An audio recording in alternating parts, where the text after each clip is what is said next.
ശരിക്കും 4,999 ദിർഹംസിന് ദുബായിൽ ഒരു ബിസിനസ് സ്റ്റാർട്ട് ചെയ്യാൻ പറ്റുമോ? അതിന്റെ റിയാലിറ്റി ഒന്ന് നമുക്ക് ചെക്ക് ചെയ്യാം. നിങ്ങൾ UAE ബിസിനസ് സെറ്റപ്പിന്റെ ഏത് കൊട്ടേഷൻ കൊണ്ടുവന്നാലും ഞങ്ങൾ അതിനെ ചലഞ്ച് ചെയ്യും. അതിനെക്കാട്ടി പ്രൈസ് കുറച്ചിട്ട് ഞങ്ങൾ തരും എന്നുള്ളതാണ് 2026 ഞങ്ങളെ ചലഞ്ച്. പലർക്കും ഈ ട്രേഡ് ലൈസൻസിനെ കുറിച്ച് പല സംശയങ്ങളുണ്ട്. അതൊക്കെ നമുക്ക് ഇന്നൊന്ന് ക്ലിയർ ചെയ്യാം. ദുബായിലെ ഫ്രീ സോൺ മാൻ എന്നറിയപ്പെടുന്ന ജമാഅത്ത് സാർ ഇന്ന് നമുക്ക് പരിചയപ്പെടാം. ഓൺലൈനിൽ കുറെ പോസ്റ്റും വീഡിയോസും ഒക്കെ കാണാറുണ്ട്. ശരിക്കും എന്താണ് സാർ ഇതിന്റെ സത്യാവസ്ഥ? ഞങ്ങൾ ഏകദേശം 9 വർഷമായിട്ടുള്ള കമ്പനിയാണ് UAE. ഞങ്ങൾ സ്റ്റാർട്ട് ചെയ്യുന്ന സമയത്ത് 20,000 ദിർഹംസ് ആയിരുന്നു ട്രേഡ് ലൈസൻസിന്റെ ഒരു ചാർജ് എന്ന് പറഞ്ഞിട്ടുണ്ടെങ്കിൽ ഒരുപാട് പ്രയത്നത്തിന്റെ ഭാഗമായിട്ട് 4,999 ലൈസൻസ് എടുത്തത്. ഏകദേശം 9 വർഷം കൊണ്ട് 30,000 ലൈസൻസുകൾ നമ്മൾ ഉണ്ടാക്കിയിട്ട് 4,999. ഇതന്നെയാണ് ഇതിന്റെ റിയാലിറ്റി എന്ന് പറയുന്നത്. ഇതിൽ എന്തൊക്കെ ഇൻക്ലൂഷൻസാ വരുന്നത്? നിങ്ങൾക്ക് ട്രേഡ് ലൈസൻസ്, വെർച്വൽ ഓഫീസിന്റെ സർട്ടിഫിക്കറ്റ്, ബാങ്ക് അക്കൗണ്ട് ഫെസിലിറ്റി ഉണ്ട്. അതായത് ഏത് ബാങ്കിലും വേണമെങ്കിലും നിങ്ങൾക്ക് തുടങ്ങാനുള്ള സൗകര്യം.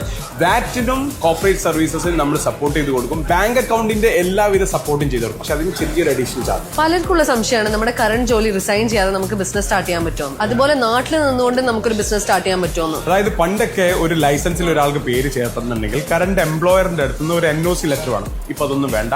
ആർക്കും ഏതൊരാൾക്കും ഇവിടെ ബിസിനസ് തുടങ്ങാൻ പറ്റും. പിന്നെ നാട്ടിൽ നിന്നുകൊണ്ട് നല്ല ലോകത്തിന്റെ ഏത് കോർണറിൽ നിന്നുകൊണ്ടും UAE ഇപ്പൊ നിങ്ങൾക്ക് ബിസിനസ് ലൈസൻസ് എടുക്കാൻ പറ്റും. അപ്പൊ ഹാസിൽ ഫ്രീ ആയിട്ട് ദുബായിൽ നിങ്ങൾക്ക് ഒരു ബിസിനസ് സ്റ്റാർട്ട് ചെയ്യണമെന്നുണ്ടെങ്കിൽ എത്രയും പെട്ടെന്ന് എമിറേറ്റ്സ് ഫസ്റ്റിനെ കോൺടാക്ട് ചെയ്തു. കൂടുതൽ വിവരങ്ങളും വിശേഷങ്ങളുമായി അടുത്തൊരു വീഡിയോയിൽ കാണുന്നവരിക്കും. It's me Neha DXV signing of.